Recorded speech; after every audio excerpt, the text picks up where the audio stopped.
You don't want to be Donald Trump. Because the way he speaks is very specific. Yeah. You got Reagan, who, this kills me. Reagan back in the day, Mr. Garbage Huff. Told them to build me that wall. I want a sensational wall. A fabulous wall. Did you see what just happened? Johnny Depp put on a bad toupee, did his best pouty face, and completely roasted Donald Trump on the Graham Norton Show. The impression was so good, it got under Trump's skin like a bad spray tan. Of course, the former president couldn't just laugh it off. Nope. Trump had to jump on Twitter and call Depp a low talent has been, which is pretty rich coming from a guy who's basically a walking SNL sketch. Stick around to see exactly what Depp said that made Grumpy Trumpy lose his marbles. Before we move on, I'd like to ask you a small favor. If you appreciate this content, please take a second to like this video and subscribe to the channel. Over 98% of you watch the videos without subscribing. It costs you nothing, but it makes a huge difference to us. So, did you click the subscribe button? Great, thank you so much.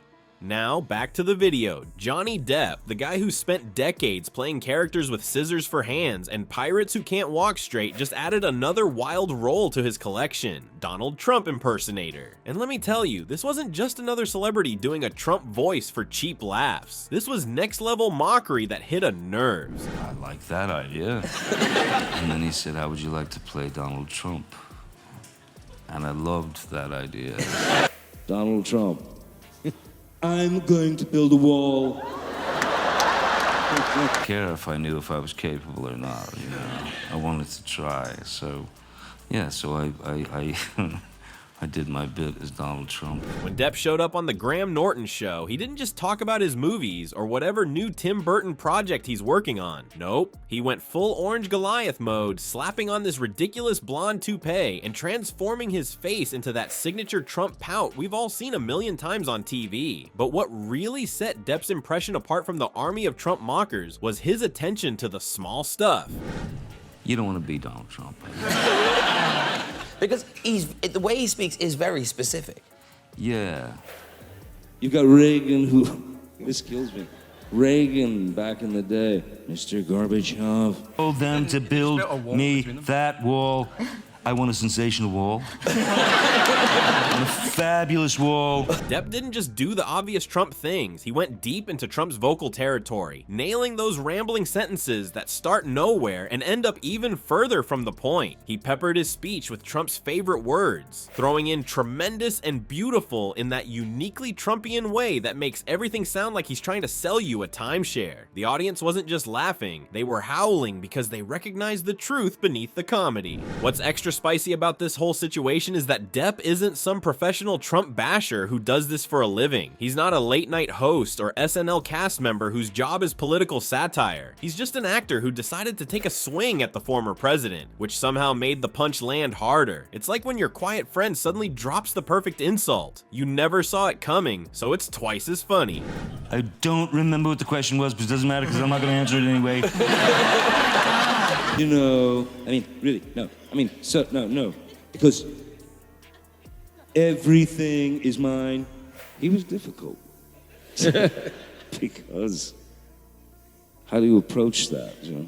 How do you approach that? The video exploded online, spreading across the internet faster than fake news on your uncle's Facebook feed. People couldn't share it fast enough, and before long, it seemed like everyone and their mother had seen Depp's impression. This wasn't just viral, this was pandemic-level contagious content that couldn't be contained. And in classic Trump fashion, the big man himself couldn't let it go. Instead of ignoring it like any media-savvy person would, Trump did exactly what everyone expected. He had a meltdown. Every angry tweet and outraged comment just pushed more curious people to look up the video, creating this perfect cycle of mockery and rage that kept the whole thing in the spotlight longer than it might have stayed otherwise. Trump.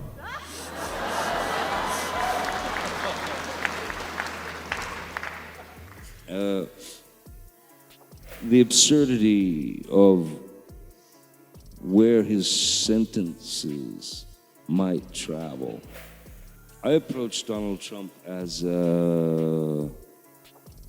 And it's not just about being a rich kid or anything like that. That Trump meltdown over Depp's impression isn't just entertaining, it's revealing something deeper about the man who can't handle a bad wig and some pouty lips. While the guy can brush off serious allegations of corruption or incompetence with a wave of his tiny hand, he absolutely loses his mind when someone dares to laugh at him. It's like his kryptonite. This isn't just a one-off tantrum either. Remember when Alec Baldwin started mimicking him on SNL? Trump couldn't stop rage tweeting about how unwatchable and completely biased the show was. Yet instead of killing Baldwin's impression, Trump's whining just turned it into must-see TV. Every angry tweet sent millions more viewers rushing to YouTube to see what had the president so worked up. When Baldwin saw Depp's take on Trump, he actually gave it a thumbs up on Instagram, creating this bizarre situation where two A-list actors were essentially competing over who could better humiliate the former president. It's like a weird talent show where the prize is getting under Trump's skin and both contestants were winning.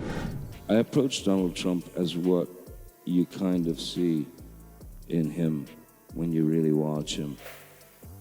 But what he is, I believe, is a brat. There's a pretense. There's something created about him in a sense of bulliedom. What's fascinating is how differently Trump reacts to humor versus serious criticism. Call him corrupt? He'll dismiss it as fake news, question his policies. That's just the deep state talking, but make people laugh at his expense. Total meltdown. Political experts have figured out why this happens. Humor makes criticism impossible to deflect. As one analyst put it, it's like hiding vegetables in a kid's mac and cheese. The message goes down easier with a laugh, and suddenly people who might ignore political attacks are sharing memes and giggling at the president's expense. The real genius of the situation was how regular folks jumped in, creating side-by-side comparisons of Depp's impression next to actual Trump footage. These homemade memes spread like wildfire across social media, creating what experts call a perfect storm of mockery that completely stripped Trump of his ability to control the narrative. When everyone's laughing at you, presidential power becomes surprisingly useless. Trump's inability to laugh at himself speaks volumes about his character. People secure in themselves can chuckle when they're the punchline, but Trump's fragile ego demands constant praise and validation, which is why comedy hits him harder than any political attack ever could. Ironically, this whole episode gave Depp something unexpected, a comeback moment. After years of personal and professional troubles, the guy suddenly became relevant again by simply putting on a bad wig and making some funny faces. Who knew that mocking a former president could be such an effective career move? So here's the thing about comedy and politics. It's kinda like kryptonite for guys with big egos. Johnny Depp just showed us all that sometimes a silly wig and a pouty face can hit harder than any serious debate. The experts are right. Humor really is that secret weapon that slips past people's defenses, delivering criticism in a package they'll actually unwrap. When the powerful can't take a joke, it reveals more about them than any investigation ever could. And that's the beauty of what happened here. A simple impression exposed the absurdity that serious analysis sometimes misses. Laughter, it turns out, is democracy's ultimate equalizer.